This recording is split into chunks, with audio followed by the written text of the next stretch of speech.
Hi, everybody, and thank you for joining us today for Think from Home with Confirm It. Very excited to be here, and today with my colleague Trisha Aguilar. We're going to talk about all sorts of fun stuff. How are you, Trisha? I'm doing well. How about you? It's good to see you. Yeah, good to see you too.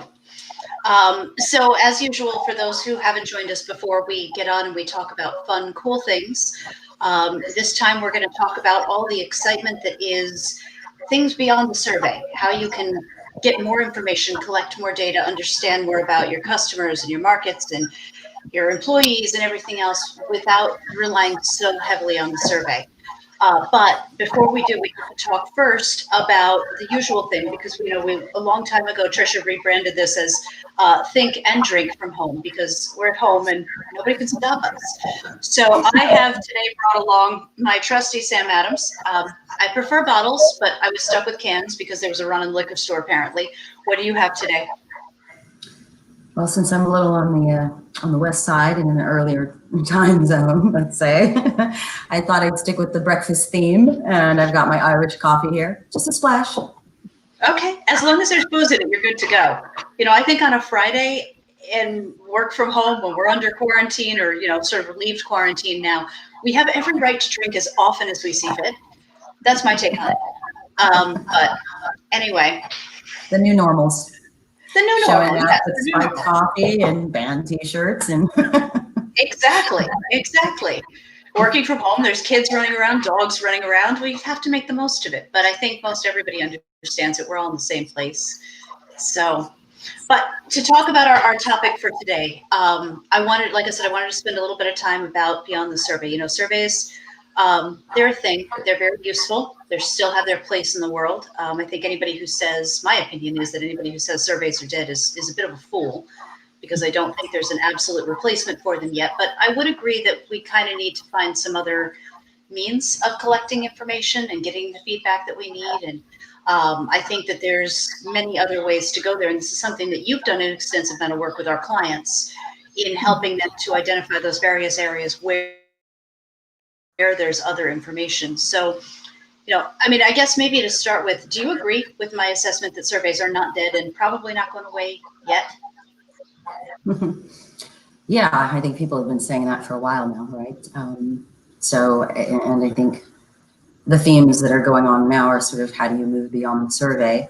And I think that's often maybe misunderstood as how do you get rid of them? And I think what we really mean is that it needs to evolve and it needs to transform, right? So customers evolve, technology has evolved, the way that we engage with a brand, a company has evolved as well. And so that needs to also evolve. So I don't think that it's about eliminating it. I think it's about doing it smarter. And knowing that you maybe should do what you can to listen first to what you're getting through the business, and then knowing when to ask what, right? So feedback is still very much important, and there's many ways and approaches that you can do that than the traditional, let's say, old school survey. So there's lots of opportunity to innovate, I guess, in that space.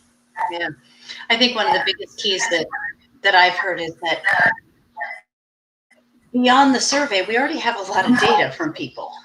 There's a lot of information that they're providing in other ways, whether it be things that maybe they've gone and commented on social media, or maybe they contacted your service department or something like that. But there's also that idea of inferred data, things that we can begin to understand about the customer based on their behaviors, maybe their purchase decisions, their loyalty and tracking, the loyalty programs that they have and the tracking that comes associated with that. So I think there's a huge opportunity in the existing data. Do you agree? Have you seen people doing things like that, trying to pull that data together to understand more what people are, maybe not specifically saying, but saying out there as social, inferred behavioral data? Do you see a lot of people using that, and to what ends? Are they having success? I see a lot that are certainly moving in that direction and bringing more data together, for sure.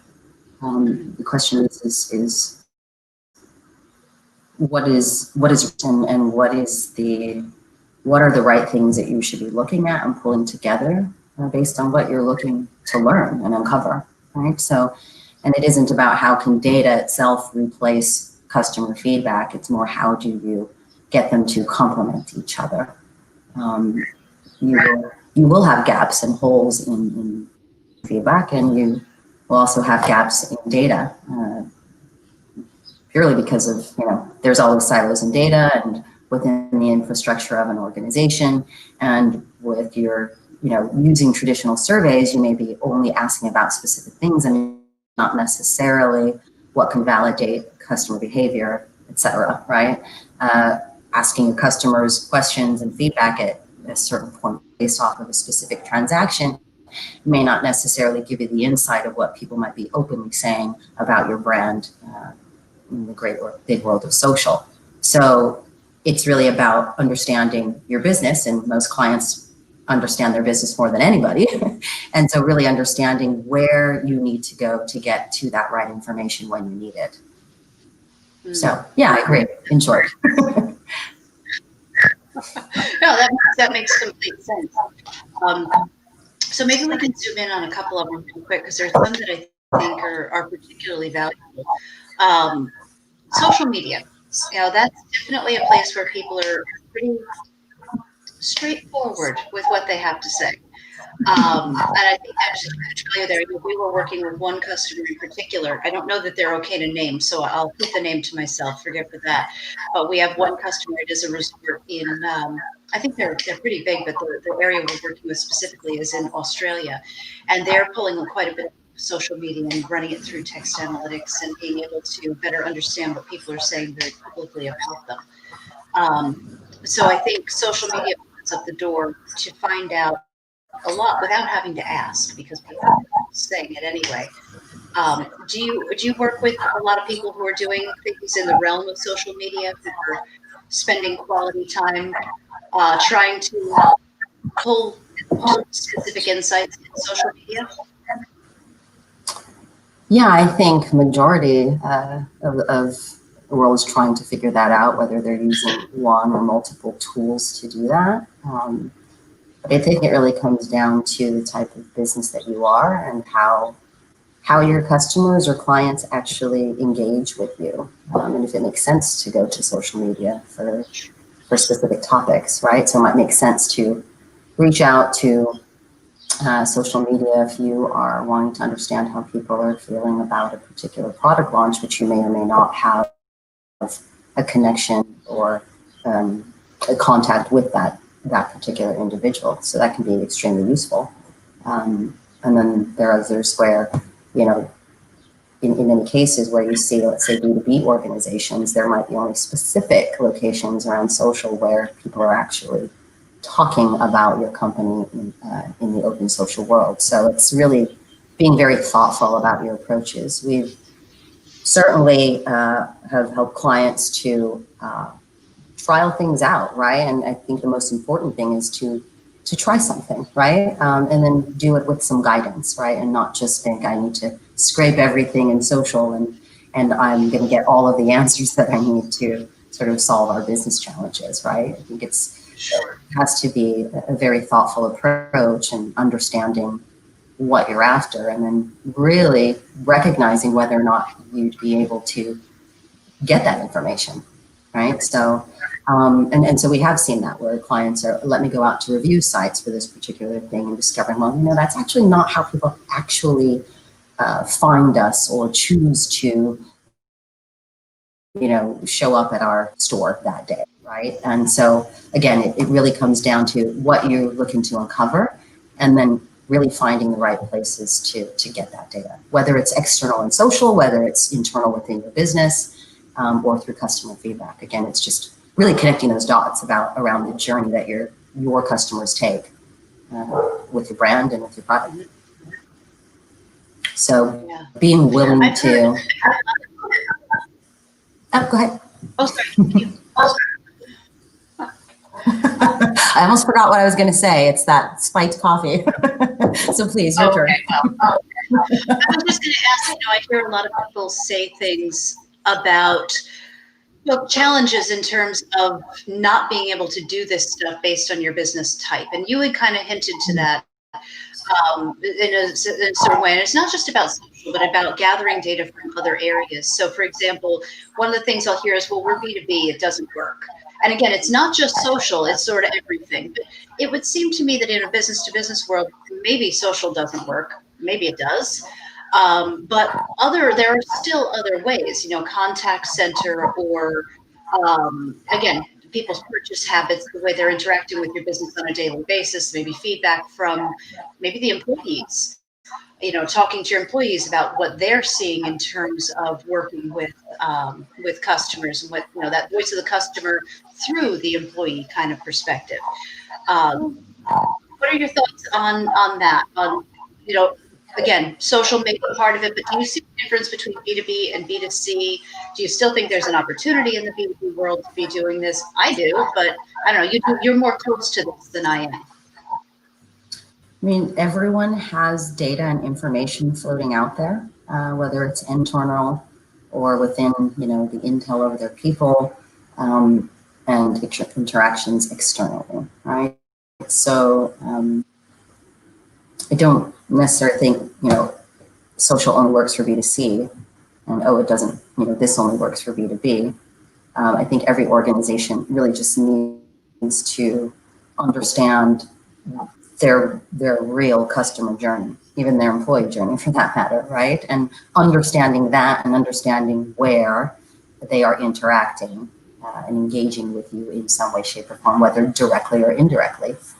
So yeah, I don't think it's one shoe fits all or the other way around, right? So certainly social has a place for B2B organizations. It's just understanding where your customers live, right? And understanding where they may be engaging with you or interacting with you at some level, whether it's a webinar they've attended, a conference, et cetera, where you've got people talking about things, right?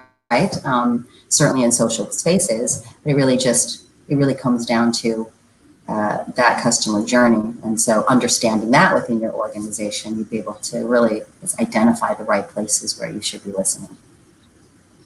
Right.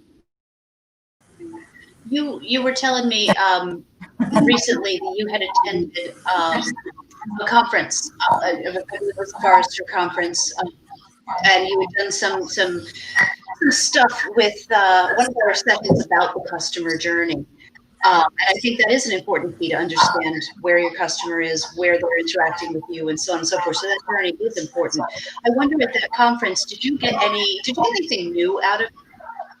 Anything that was sort of like that aha, oh my God moment as you were diving in with Forrester through that customer journey stuff? Yeah, I mean, that's certainly the theme in the market, in the world, really, right? So I think it's as we have access to more information, more data a lot faster, what do we do with all of it and how do we make sense of it all? As organizations are sort of maturing in their digital transformation, right? There is just the customer journey and their views of and where they actually can form a perception and an attitude, certainly all over the place now, right? There's not like single interactions anymore, right? What I definitely, and so that gets pretty complicated.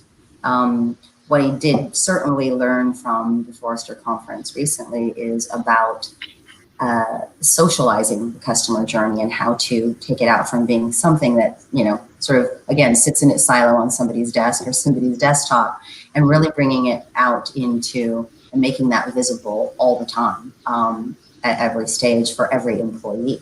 Having the customer journey in front of you every time you're making business decisions, right?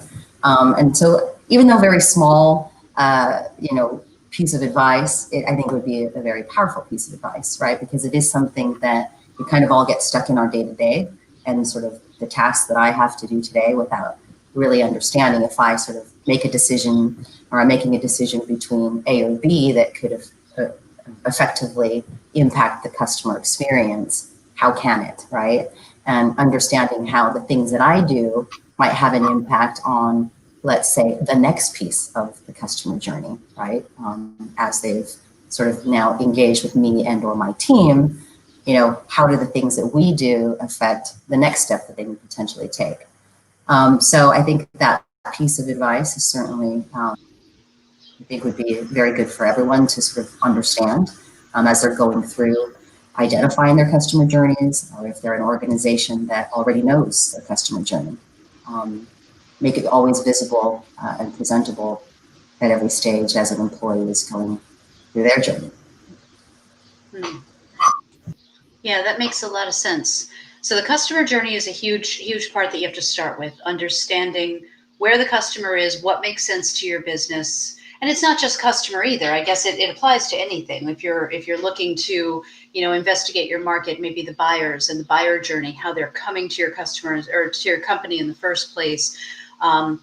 If you're, working with employees and so on and so forth, maybe this is an employee experience kind of program you're looking to run, because, it's about insights, business level insights at every level. Even the employees have a particular journey. So I think that journey is understanding that journey before you start putting your program together is massively important. I wonder, though, when we look at one of the main things, with this too, is to consider, once you understand that journey, you're going to find that you have all these different places throughout your business where you already have this information, like we referenced before. And with that, I wonder then, all those disparate business systems, maybe you have, a lot of companies we work have multiple survey tools in place. So they have that feedback coming in. Then, of course, they've got the text information or transcripts of contact center data. Maybe they have that sort of inferred information coming from various business systems. But I think that there's a twofold challenge that I've heard there, and I'm curious what your opinion is. The first is, of course, these systems are all over the place, and they're owned by different places in the organization, and we have silos. We have all these problems. We can't pull this information together. And then the other side of that is, if we do get that information in, the challenge that we'll run into then is, ta-da, it's a mess. The data is disastrous. So obviously, in the process of working with our customers and bringing them on board, you've been through this. You've seen messy data. You've seen data silos. How are some ways, maybe some like tip kind of best practice ways that people can deal with that data silo and messy data kind of challenge that just is out there? Yeah. I think every organization has a challenge with data at some point or another. And it's always a process, right? And so there's always different owners of data, especially when you talk about larger organizations or organizations that merge or acquire a company. There's always that stage where data lives in silos, and maybe temporarily and sometimes permanently. And that's just a reality of life. But that shouldn't ever, I guess, discourage anyone from really targeting and aiming to do the right thing. And so I think it's a little patience, as well as, understanding and bringing everybody together, right, to have that same vision of what they want to achieve.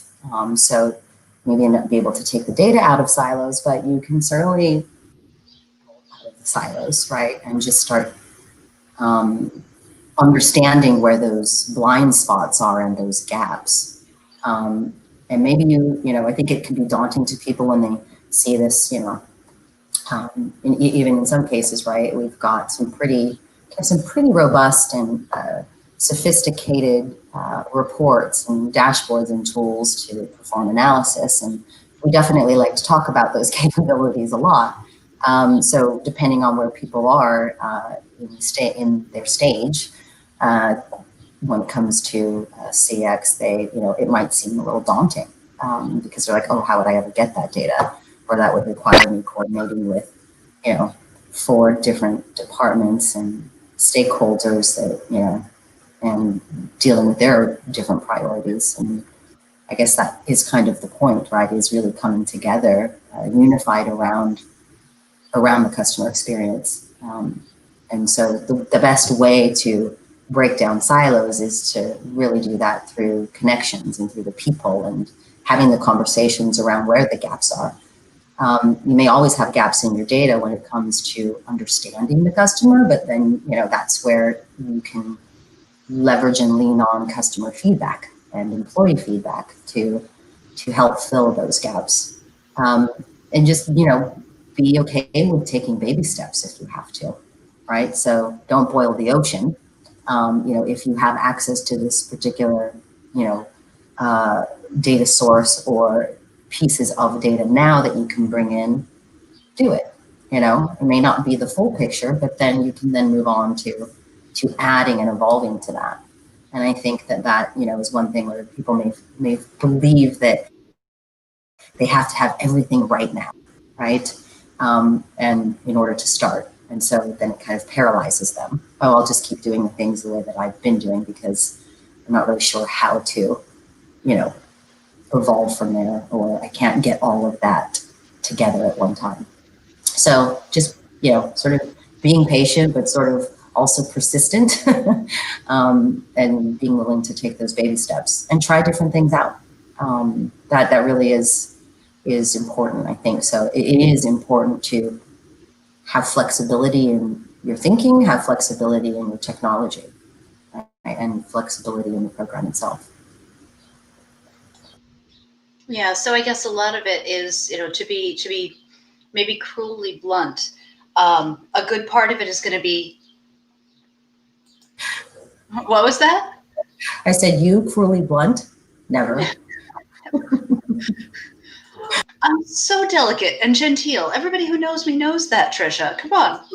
Sweet. But in all honesty, I guess, a part of it really does boil down to stop making excuses. Everybody's got the same problem. If you want to benefit from having this data, and there is a huge benefit to having a big picture perspective, and if you want to benefit, take baby steps, do something about it, figure out your customer journey, understand it, understand where your customers or employees or the marketplace, get a feel for where they are, and then do something. Because the benefits outweigh the challenges, and in the long run, there is something. But I think with that, it's easy for me to say there are benefits. Where do you see the benefits? Insight, Yeah. action, right? Culture change. Bottom line, right? Revenue. So the list can go on and on, right? Because it can be very enabling to your employees, enabling to your business, and then also feel enabling to your customers in some indirect way, right? Because you're improving their experiences. So there's always talk sort of what is the value in voice of the customer? What is the value? Now it's what is the value of CX? And while these things work together and in conjunction, right? Your VOC program feeds your customer experience strategy. And it's very important to have in place. Communicating the value of it, I think, yeah, as you say, to be blunt, it's kind of common sense, right?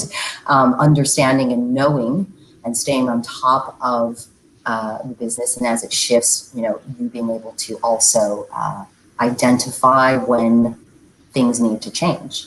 Some things might be nice and smooth one day, and then another day not so nice. And so there can only be value in having insight, right? And that type of insight that empowers people to really understand and make decisions in their day-to-day job is enabling and empowering your employees, and they'll feel better about the job. So, and then ultimately the business is a happier business because of it. So in short, where do I see the value? I see it across the board. And I think, it takes time to see that value, but it should be faster to see the ROI as you start to see an organization rally around it. So I think the most important thing is getting aligned in what you want to achieve and communicating the value, and then keep communicating the value. That's very important. But quite often you see people, stand up these, very smart and valuable programs, but may not be communicating it throughout the organization wide enough or often enough. So again, it really comes down to the culture that you have around it that will determine at the end of the day how valuable the program actually is. But Right. in its purest form, it can only be valuable to a business. Absolutely. And I think, that having that wider perspective when you've got sufficient data, not just surveys. Again, surveys are great, but not just having surveys, but having that wider perspective where you pull together information from all of those other sources, things that, people are saying maybe to you outside of your organization, things that you're inferring based on their behaviors, things that, maybe aren't even intended to be feedback. Like I said, there's so much information that just goes unused. If we, you refer over to like the contact center, all those telephone calls that come through, they're recorded for quality assurance, and nobody ever does anything with those recordings, but that's valuable information potentially to watch trends over time. And also all of these different sources, pulling them together to give you a comprehensive picture on what people are saying. Based on that journey, what all of those different pain points might be across their customer journey, and then doing something with it. The value could be absolutely tremendous to your bottom line because of the potential for, obviously, as you said, just being able to make those changes. And I think, to define those changes a little bit, it gives you the opportunity to, again, improve the customer experience, improving word of mouth advertising. Your customers will talk about you, be happier with what they say. But even beyond that, we have customers and things that I've seen. Again, I'm not as close to much of it as you are, but things that I've heard these anecdotal stories about is discovering new innovations. Hearing feedback from customers saying, "Wouldn't it be great if the product did X, Y, Z?" And you find this in some random little contact center recording somewhere, and somebody goes, "Oh my God, there's a lot of people saying this," and you are able to develop new things, and have new products, new things that you can sell, new features in products. So it goes just beyond making customers happy into basically every area of your business where you can streamline operations. You can, again, come up with new concepts for products. So many different opportunities in terms of what you can do by having a comprehensive understanding of all the feedback. And again, that's customer, market, and employee that's coming into your organization. Yeah. And that's sort of the omni-channel dream, really, right? And I think what most organizations aspire to, but you're not seeing too many organizations really evolving fast enough, I think. And it's a lot to keep up with. No doubt. And data is a challenge. And as more and more organizations are becoming data-driven companies because there's so much data out there that it can seem like quite a task to do it and get it right. And so, as the example you used, which is call center recordings, I think those have been done forever, right? And they, I guess, probably initially implemented as a coaching tool, right? So the supervisor can listen back and sometimes tap in and listen live to give that particular agent feedback to improve their business. Still a valuable use for that. And I'm sure many organizations are still doing that. But as more and more of those interactions happen, you may not be able to listen to every call, right? And so you may miss out on something. Again, another blind spot. And so I think that is where pulling that information in, right? Analyzing that and putting some structure to it not so that it replaces the value of the supervisor listening to those calls, because that's still very valuable, because you can really put the voice and the emotions behind all of that, which is still very much important. But they complement each other, right? Not to replace each other. So it's, I think it's just as more service channels are being offered in the company, as more data is available, it just may sometimes seem impossible for some organizations to take that on. But it's not. It's definitely not impossible. There are, lots of tools out there that can help automate that, and also help analyze it. So it's again, this is about the willingness and also the support for that individual to get a program like that lifted. So definitely worth the effort. It just comes down to what are the prioritizations and where should you start first. But the tools are out there to help you for sure. Definitely. Yeah. Definitely. So I think we're up at about 30, at the 30-minute mark, which we try not to go too far beyond that. So maybe just in closing, we can kind of summarize. I'm sorry, what was that? The time flew by. It did fly. It's fun. We just get to chit chat about cool things. It goes really fast. Cool things like data. Yeah, that's what data geeks and data challenges. Exactly. So to kind of summarize a little bit, I think kind of what we've walked away with from this is there is a huge benefit in getting a really comprehensive view of all of the data already scattered across your organizations. Surveys are a great thing. They are still useful, but there's a lot more data that gives you a bigger, broader, more comprehensive view of everything that's happening across the people that you need to be providing you insights. So your customers, your markets, your employees, that's there. But the starting point is to really understand whoever you're targeting in that initiative is to, whether it's your customers, your markets, or your employees, is to really step back, start by thinking about what does their journey look like? Where and how are they communicating with you? And then know that you're not going into an easy process. It is possible with technology to integrate all of these sources together to streamline and make it easier to understand big information. I don't want to say big data because that could get confusing, but the bigger information like your contact center recordings where there's a lot of it and it's hard to go through, there is technology to help you. You are going to be looking at a bigger challenge, because data's a mess, there are silos, but the excuses need to go. You need to be willing to push those excuses aside, take incremental movements toward making some sort of semblance of that data, cleaning it up, bringing it in, identifying where it is and bringing it together into some sort of technology that will allow you to assemble it into something that makes sense. Because in the long run, the benefit is there, both from an operational perspective, a financial perspective, and every other perspective in the world. Having that data, pulling it together into one source, despite the challenges, is absolutely valuable in order to really drive your business forward. Do you think that's a pretty good summary of what we've discussed so far today? It is, and pick the right partners to help you through that process. Right? Absolutely.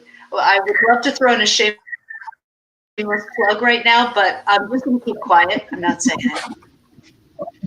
But the logo's up at the top. Again, it's a great. I don't know what direction to go in. It's hard when you're working backwards on a script like this.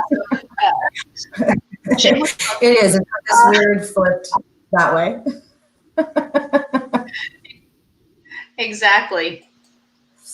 So with that, we are at time. So we'll call it quits for today. But I will remind everybody I appreciate everybody coming to our live stream today. I did get a report that there was still some sound weirdnesses, so I kept kind of trying to mute myself or Trisha, depending on who was speaking at any time, which is why I kept saying what.